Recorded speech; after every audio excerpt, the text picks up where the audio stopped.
Hi, this is Dr. Diane Gayhart, and this is my lecture on treatment planning based on Mastering Competencies in Family Therapy, the second edition. You can also use this treatment planning lecture with most of the books in this series.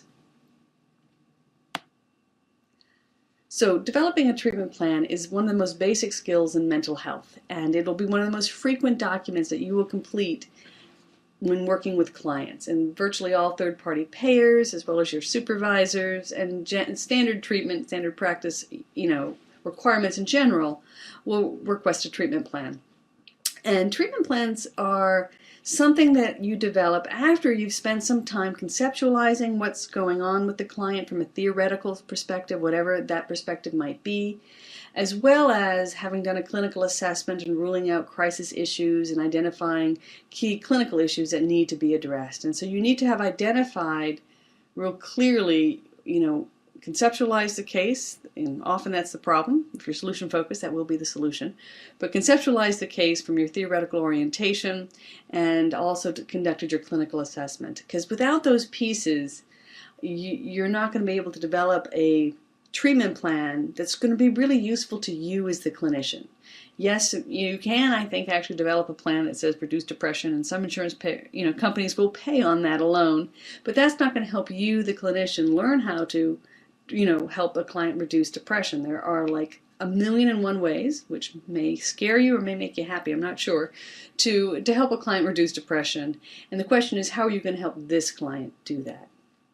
So there are more than one way to develop a plan for a particular client. There are numerous good plans that can be developed for any one given client, and so that's liberating, and it also requires then a little more thought on your part to choose wisely. So some of the things that you want to consider when developing a treatment plan is who is your specific client, their personality, their needs, their interests, their motivation levels, all those sorts of things. And the specific problem, what type of problem is it? What does the research show tends to work for this type of problem? I mean, if you're working with a phobia, for example, the research is pretty clear that, behavioral interventions tend to work better than most.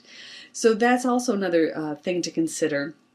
And then you also want to consider a particular therapist-client relationship. You will find that with certain clients, certain approaches are going to work better, and certain interventions you might be able to pull off better. There might be some clients where you can get them to do a Virginia Satir sculpting, because of your relationship, and with others, you're not going to pull that off. And there might be clients where using certain types of strategic directives you might be better at doing that with certain people than others. So, putting that all together, the plan needs to be based on your clinical experience and your abilities, what the current research says about particular types of problems, and as well as just standards of practice in the field.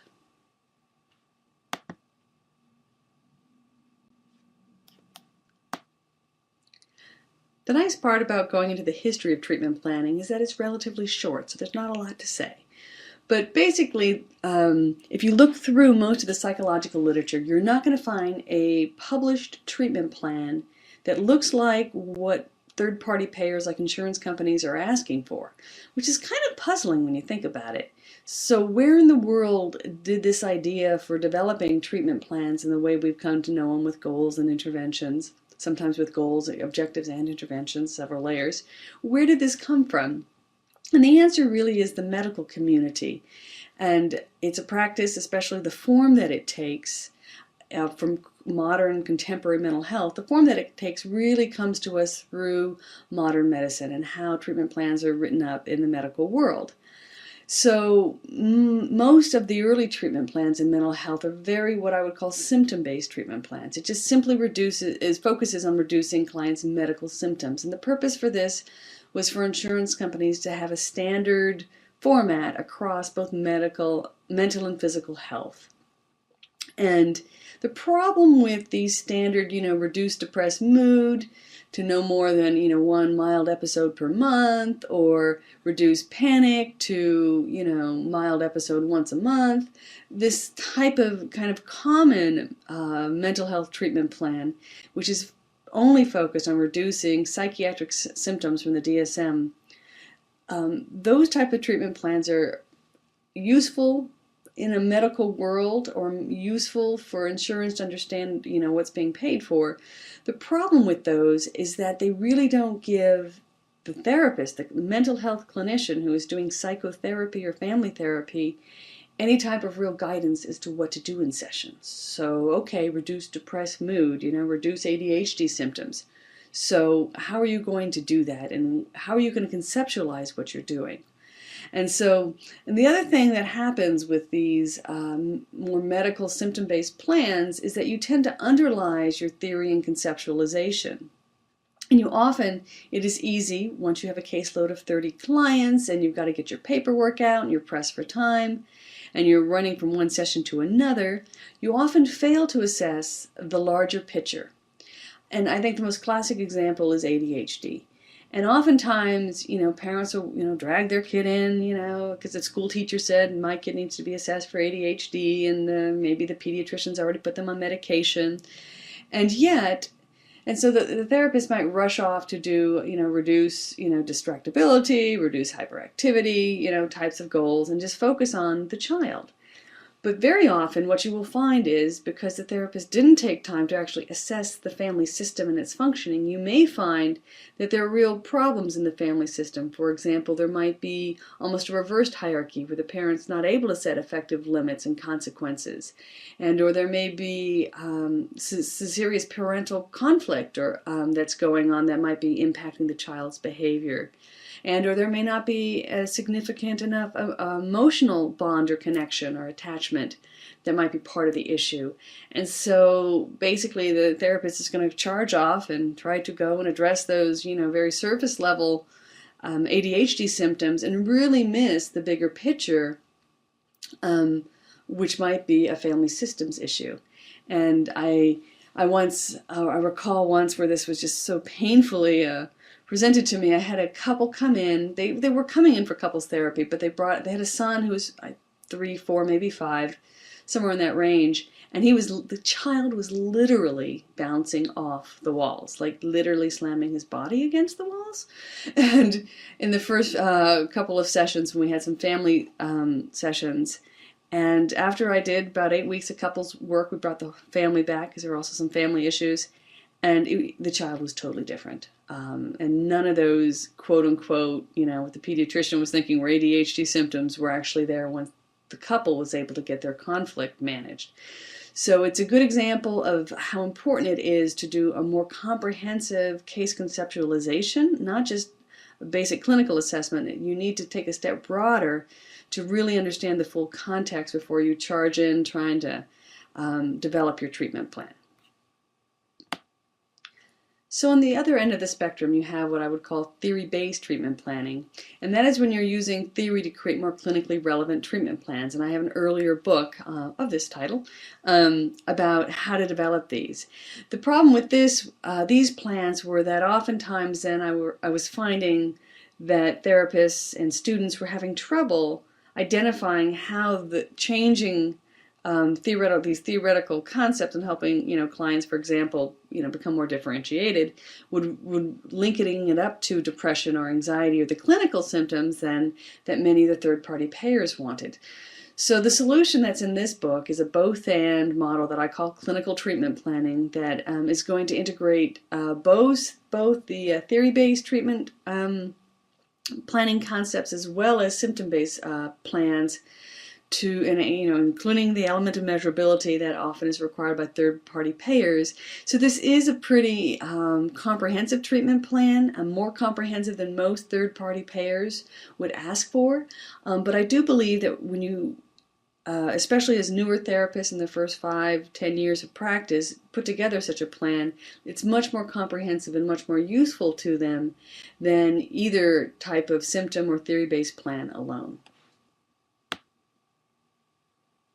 So the clinical treatment plans in this book and in this textbook series include the following parts. They include something called therapeutic tasks.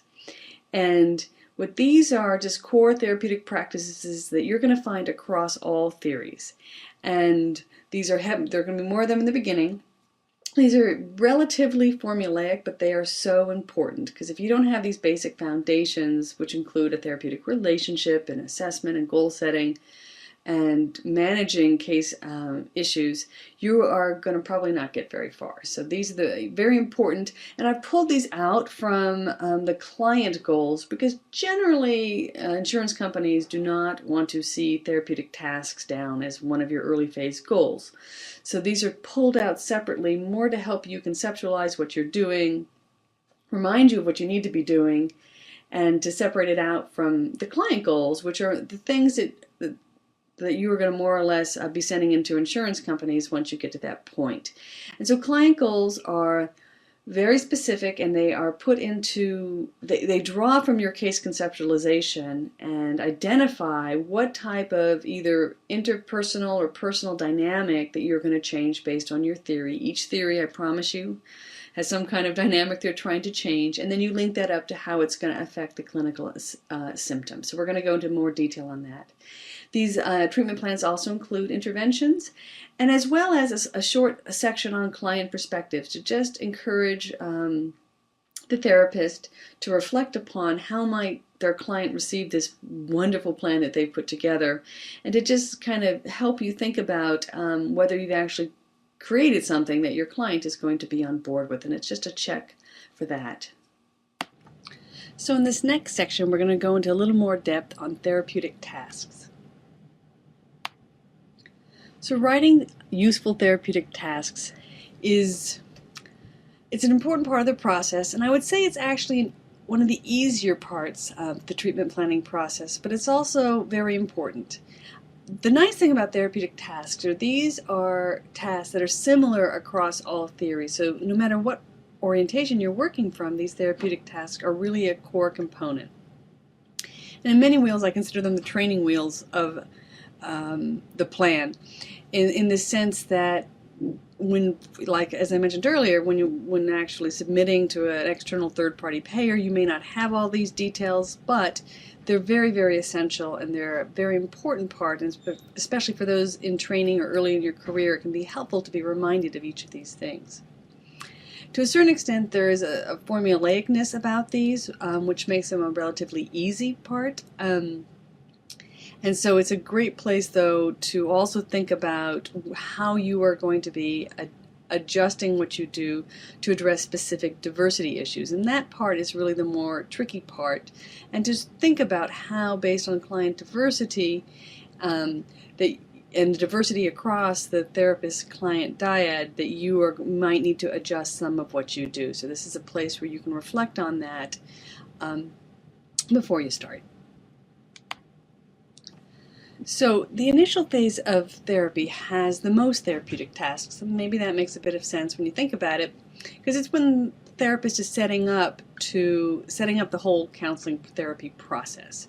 So the first and most essential thing, I think many would agree, maybe not everyone, but many would agree, is establishing a therapeutic relationship is a real key issue that needs to happen for the therapy process to be successful, and each therapeutic approach has a different way of doing that.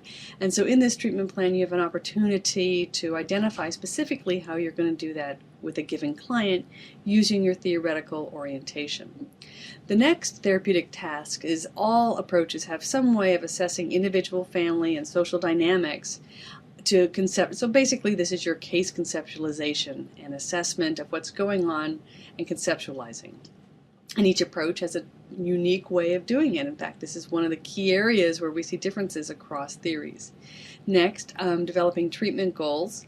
And some approaches are more clear and have a more systematic way of doing this than others, but generally there's at least one or two interventions that are specifically used to develop treatment goals from within a specific model. And then finally, the need to identify referrals, address crisis issues, and some basic case management is a common therapeutic task across all models, and these include referring out for medical or psychiatric evaluations, connecting the client with community resources, ruling out substance abuse or violence, medical issues. So this is, the broader case management issue, and it's included here so that you can identify these from the outset. And so If you can get all 4 of these things done well in the initial phase of therapy, you're really setting yourself up within standards of practice, and also setting yourself up for a course of success. Now, in the working and closing phase, there are fewer therapeutic tasks, thank goodness, right? In the working phase, there are basically 2. One is just monitoring the working alliance, and this is particularly important when working with couples, families, or children, where you often will have a more three-dimensional alliance, and where you might have had everyone on the initial page to begin with. You can lose that alliance, especially working with couples and families, and so it's important to continue monitoring that. That can even with individuals, alliance can go bad, especially if you end up having more challenging confrontations of some kind with the client. So it's always important to monitor the working alliance. And there are actually times where you have no idea that you have said something to offend a client. It's very easy to do, and so it's important to keep monitoring over the course of therapy. The second is to monitor client progress, and so some theories do have kind of built-in ways of doing this. I would say like solution focused, as scaling to kind of monitor progress along the way. But even if your approach doesn't have a specific way of monitoring, it's important that you identify some way to determine whether or not you're on course.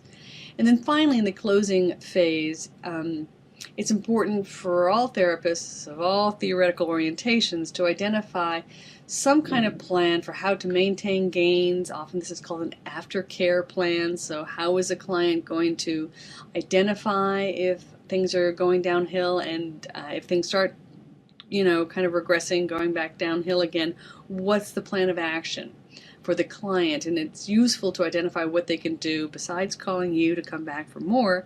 It's part of our job is to help them learn how to problem solve a little independently once they leave, so that they can have what we call sustained gains. Now again, I want this treatment plan to be really useful to the clinician. And so I have some tips for how to write these tasks so they're actually useful to you. So the first thing is to use theoretical language. So whether you're citing the assessment or relationship building, but there's specific interventions within each approach for how to do these things. And so identifying those really makes the task easier, because sometimes you feel like, oh my God, well I need to do the genogram and the solution focused scaling and the assessment of family structure and all this stuff.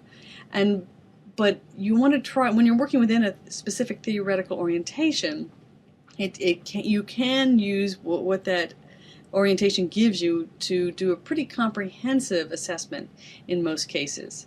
I think it also helps to be specifically referred to the client and their issues rather than just using, a textbook phrase. And to be specific about referrals or assessment instruments also helps make these tasks much more useful to you. So some examples, joining with the family to accommodate their style. It's a very structural therapy way of joining. And each approach really does have a distinct way of doing that. So this next example is assessing the structure of both partners' family of origin, including subsystems, coalitions, boundaries, hierarchy, complementary, family stages of development. So here again, you're getting a strategic example about how to do assessment. Identifying the role of a child's ADHD in maintaining family homeostasis, a very systemic form of conceptualizing and a systemic form of assessing what's going on. And it's specific here, you can see, to the client and their diagnosis, and it's clear what the therapist is going to do here. And so again, the more specific and clear and theoretically consistent these are, the easier and more useful the treatment plan is going to be in helping you conceptualize what you're going to do in tomorrow's session. So I would say the most difficult part or challenging part of writing the treatment tasks is identifying how you are going to adapt each one of these to the client's specific diversity needs. And this takes a little time and reflection, so I encourage you not to just rush through it. Listing out that they're an African American female is not describing how you are going to adapt for example, building a therapeutic relationship with this client. You need to do more than just say what their cultural background or ethnic background or gender or sexual orientation is, but to try to think about what does that mean in terms of what you might need to consider in terms of fulfilling your role in each one of these tasks. So things to consider in terms of diversity, most people think of ethnicity, but there's also sexual orientation, gender orientation, religion, language, ability. Age is a big one, gender is a big one. And so often these are very subtle things. We often think of diversity and go straight to ethnicity, and if you don't see a big difference there, you don't think about it. But there are a lot of ways that we have to adjust what we do. So some examples here, and again, you want to be as specific as possible. So often when working with teens or men, I find using humor helps a lot in terms of joining with them and building a relationship. And that may not be the case for you, but that is one way that a person could try to, adapt their relating interventions with both teens and men. And so if that works for you, that's one thing you can put there. But I encourage you to sit and think about how you might be joining with someone based on a teen, a male, a child, whatever that might be. You can use some concepts like personalismo with Hispanics and Latinos is another option.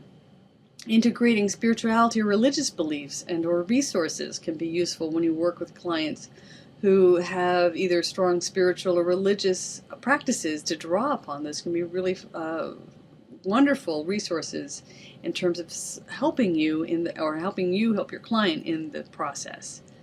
Another thing is when you work with clients who may not particularly value exploring the past, being more present-focused or problem-focused can be a useful kind of adaptation. For example, working with certain immigrant groups, coming here and, focusing on their family of origin issues when they're coming in complaining about, a very present issue may not make a whole lot of sense to them. And so finding ways to kind of adapt to that.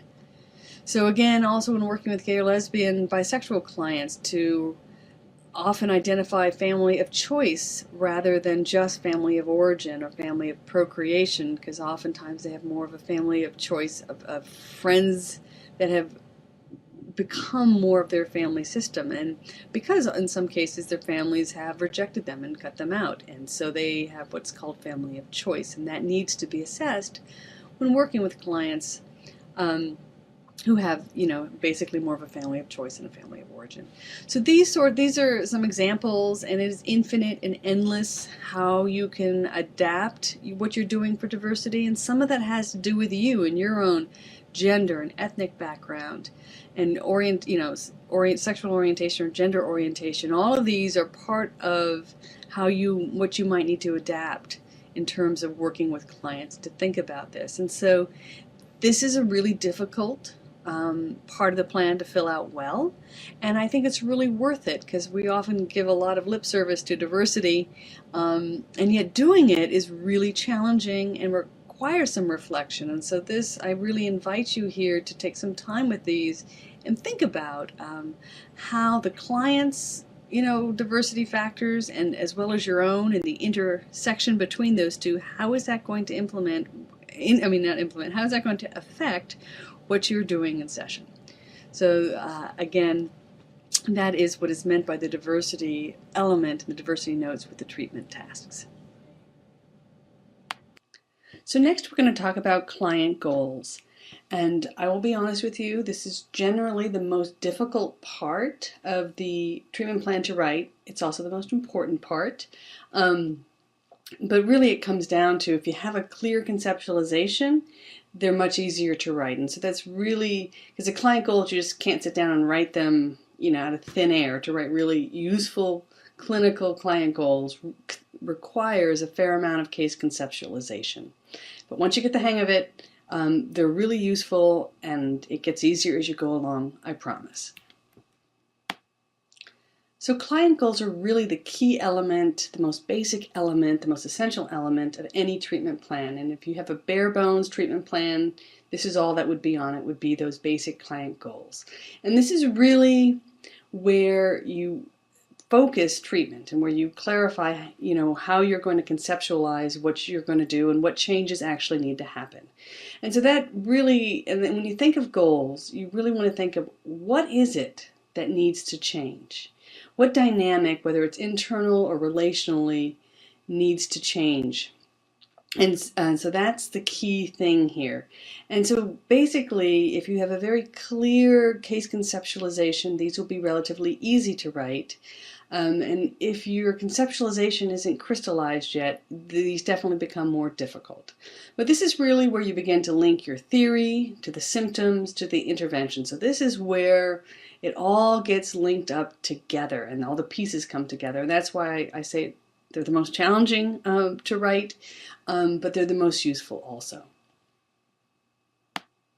So in the treatment plans that come with my textbook, because I'm generally targeting folks who are newer to the treatment planning process, to make it easier, I try to encourage you to choose between one of two verbs to start each goal, which is either to increase or decrease. Why did I do this?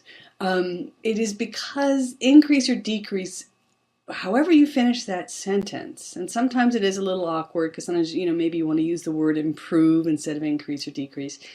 But the basic concept is some dynamic needs to change to actually write a clinically useful goal that will be useful for you in session, thinking about how you're going to help your client no matter what problem they bring to session each week.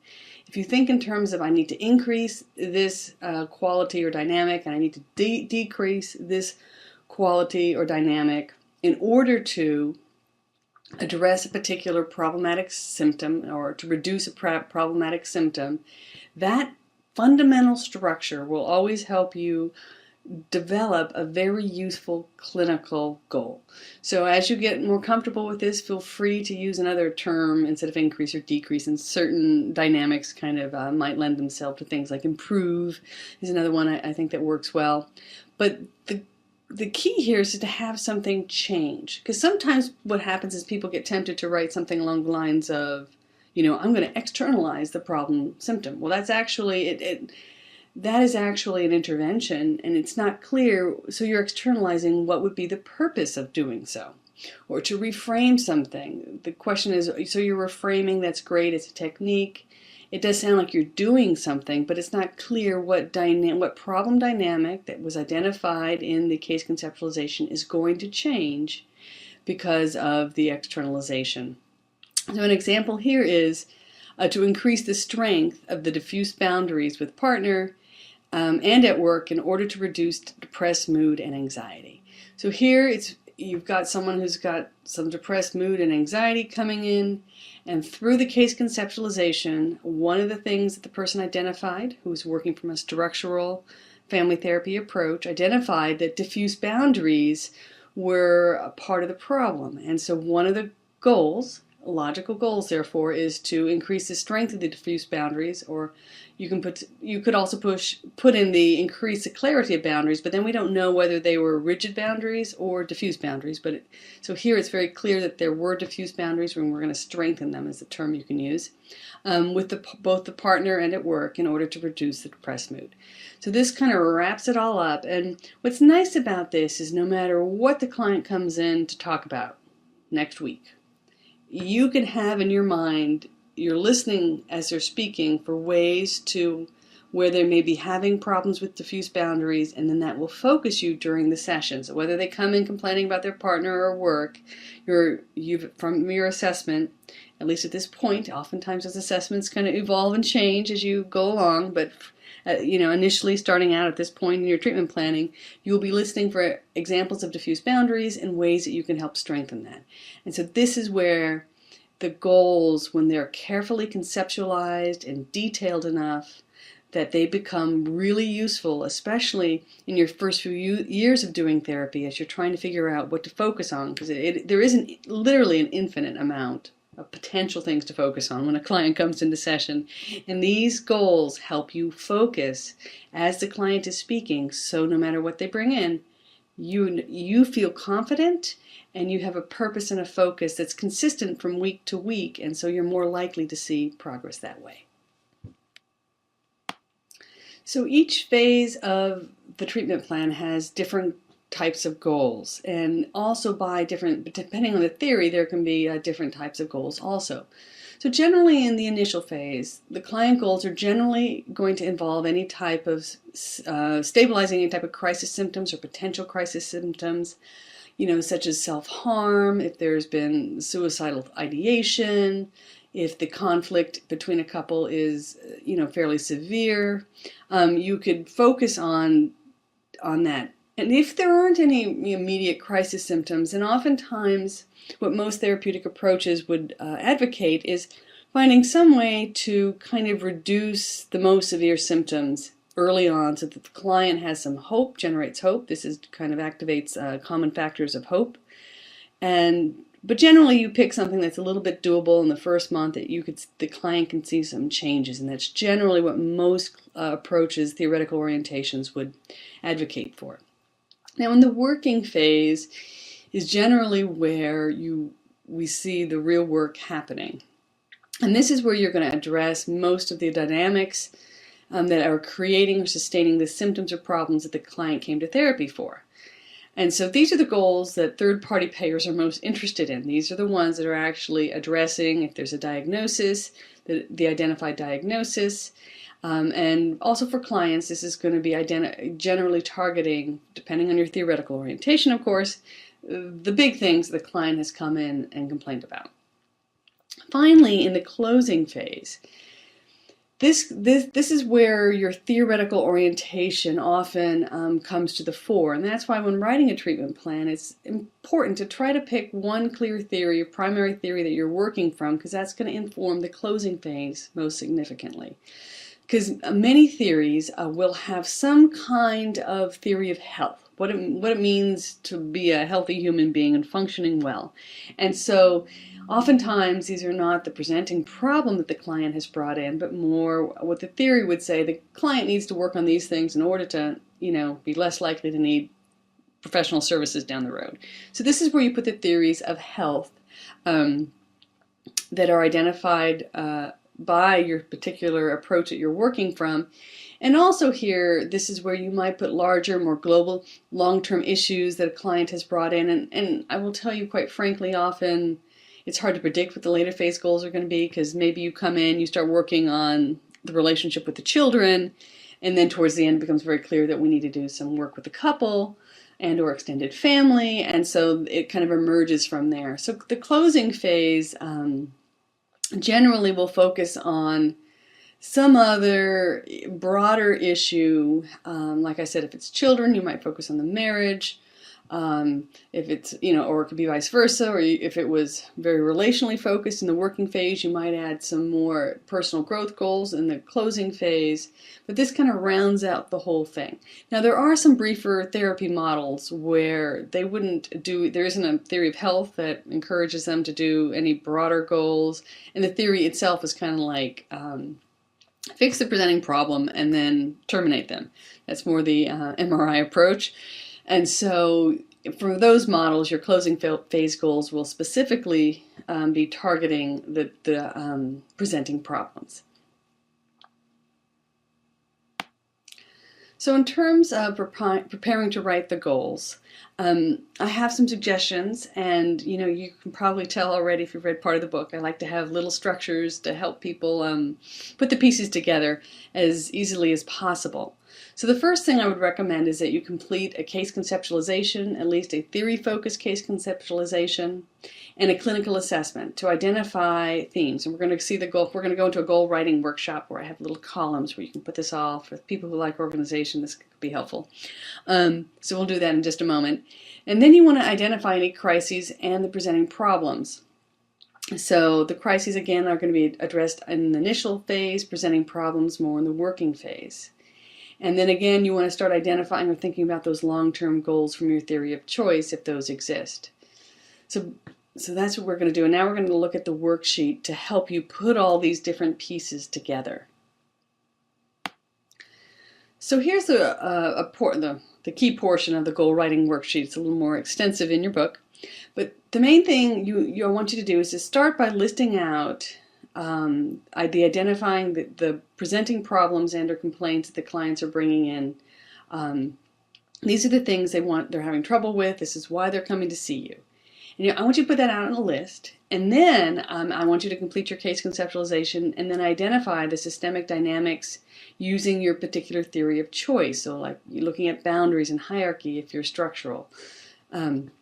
So that's the second thing. And then I want you to look at some clinical symptoms. So these are psychiatric symptoms like depressed mood, distractibility, lack of concentration, conflict with partner, and so list those out. And then I want you to do is to sit back and look at where are the themes, where might these things kind of come together. I want you to start trying to put this like a little puzzle into your goal writing worksheet. So first list out the presenting problem, which might be conflict with partner. And then you move into what are the systemic dynamics that I've identified that might fit with this. So from a structural approach, it might be enmeshed boundaries. And then you might want to look at the symptoms that they've been reporting, such as depression or anxiety, and then you can start linking those up. And ideally, in most cases, I try to encourage you to limit this to just 2 to 3. 3 is not necessarily better because 2 is easier to track, but somewhere between 2 to 3, at most 4 different themes where you can see these threads, they all line up. And that's going to just give you a very solid way to conceptualize. Now, for each client that comes in, there are many different ways to do this. Each theory basically has its own way of kind of lining these pieces up. So this is where your theoretical orientation comes in. But by using this and identifying 2 to 3, maximum 4 core dynamics going on with the client, whether it's an individual or a family or a couple, are going to really help you focus your goals and also focus your thinking when you're in the room with clients. And once you do this, I promise you, everything else, what you actually need to do and say, becomes really, really easy. This is really the hardest part. It's the big picture thinking and understanding and seeing how all these moving parts that seem unconnected to maybe someone from the outside, this is really how you distinguish yourself as a professional from other people in their lives, that you're able to conceptualize at this level. So spend a little time in the beginning. It takes more time, and I promise you, as you go along, it gets faster and easier. So to give you a sense of what these might look like, here we have some examples. So here is increased clarity of boundaries and mutually satisfying interactions between the adult female and the child male, 16-year-old male, to reduce enmeshment and clarify parental hierarchy to reduce conflict. So this is obviously a structural goal, structural family therapy goal. It's got a lot in it, but it's clear what the therapist is aiming to do with this family. So this next example, increased cooperative co-parenting, described in Miracle Question to reduce the couple's arguing and triangulation of children. So here you've got a solution focused goal where they've used the Miracle Question, and in that the couple identified the cooperative co-parenting as their, what they would like to see happen. And so this is a goal that kind of addresses that. Next, we have increased each person's ability to balance the need for togetherness and autonomy in family relationships to increase intimacy. So this is a goal from Bowen Family Therapy where they talk about this togetherness and autonomy, and this is more of a later phase goal. And so that's the focus of this particular therapist, and this is going to be a later phase goal in that approach. So these are some examples of how it might look. There's really obviously an infinite number of goals you can write. But again, the bolded words here are highlighting the theory-specific terms. And I recommend you try to do this. It really does help you identify where your concepts are and whether or not you're actually writing goals that embody the case conceptualization and reflect it and allow you to actually use your theory. If you're writing goals like reduce conflict, well, yeah, that's great, but that has no guidance for you as a clinician as to what to do in session. So all 3 of these goals are radically different ways of reducing conflict in a relationship. And so yes, for many insurance companies, you can just put reduce conflict and they're going to, pay you because that's part of the medical model. But again, that leaves you sitting in a room totally lost unless you are doing that work elsewhere. And this treatment plan is designed to make it easy for you to conceptualize and use that conceptualization in a very practical way. So an option when writing treatment plans is to make those goals measurable. And And so this is something that many third-party payers or certain training agencies might ask for. And this is really easy to do once you've got your basic goal written out. And so the purpose of making it measurable is how do you know when you've achieved the goal? And so again, starting with the increase or decrease really helps in this. And then you add the criterion, able to sustain, positive mood, for example, for a period of 4 weeks, or able to sustain, cooperative co-parenting for a period of 3 months. But what is going to be your standard in order to know that you have successfully achieved the goal? And that's where measuring progress can be very useful.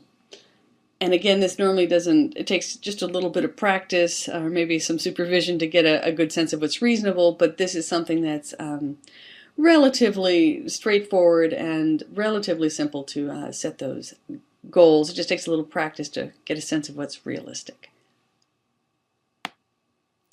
So the next part here is interventions. And interventions are actually, for many people, the most fun part of putting together a treatment plan. And after you have your goals clearly established from a specific theoretical orientation, I think you'll find the interventions very simple and straightforward to develop.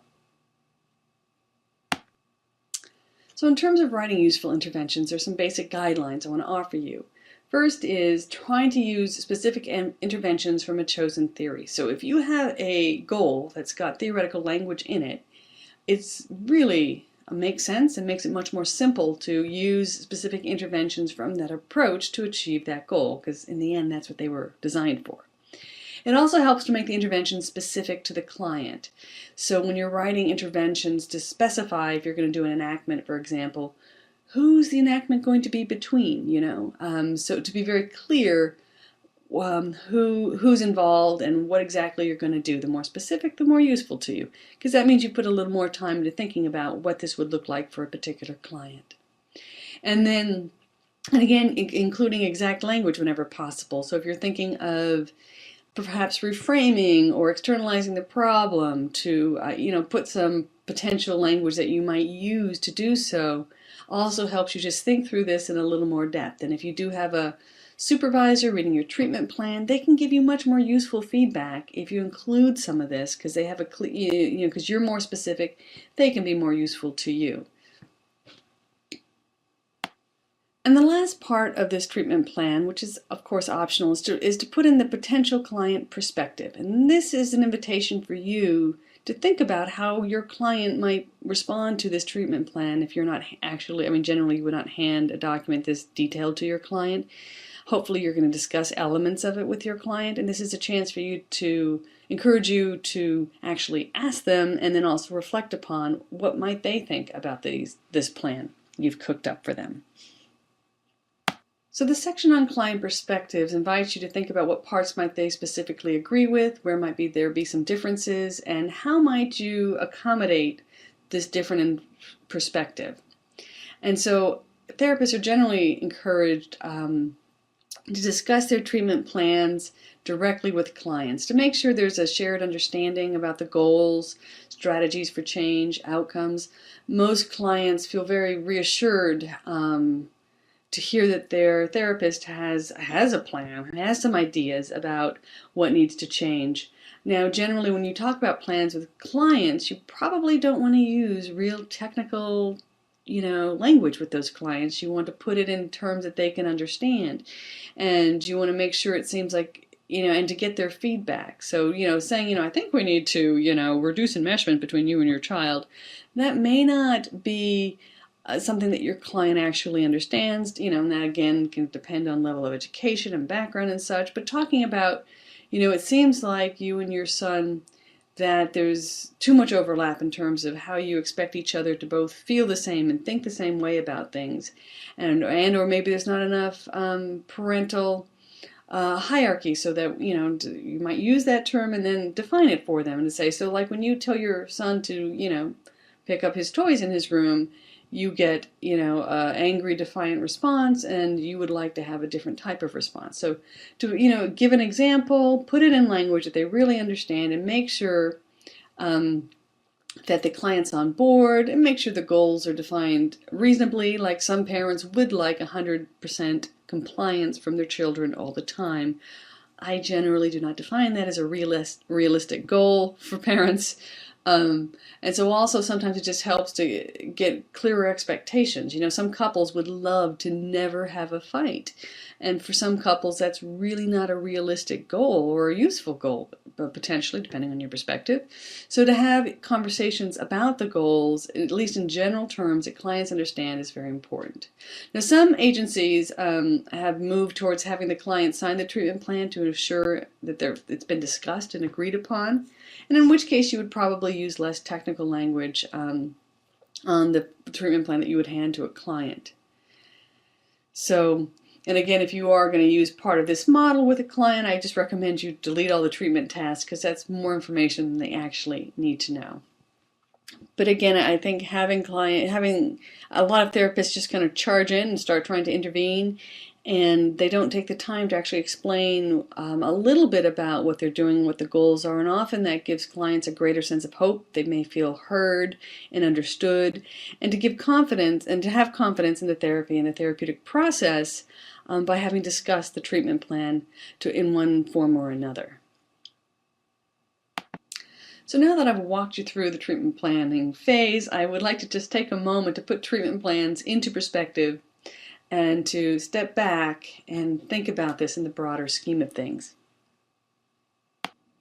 So now that you've put all this effort into developing this amazing treatment plan, the question comes down to, well, do these plans make a difference? Do we actually use them? Do we really need to be doing this? And the answer is, it's one of those maddening yes and no. I mean, honestly, therapy rarely goes according to plan. I mean, most things in life do not go according to plan.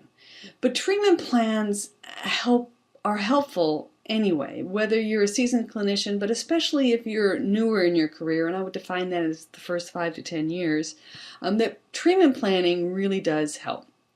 Because the main thing that it can do is to really help you think through which dynamics need to be changed. And so you're focusing your thinking.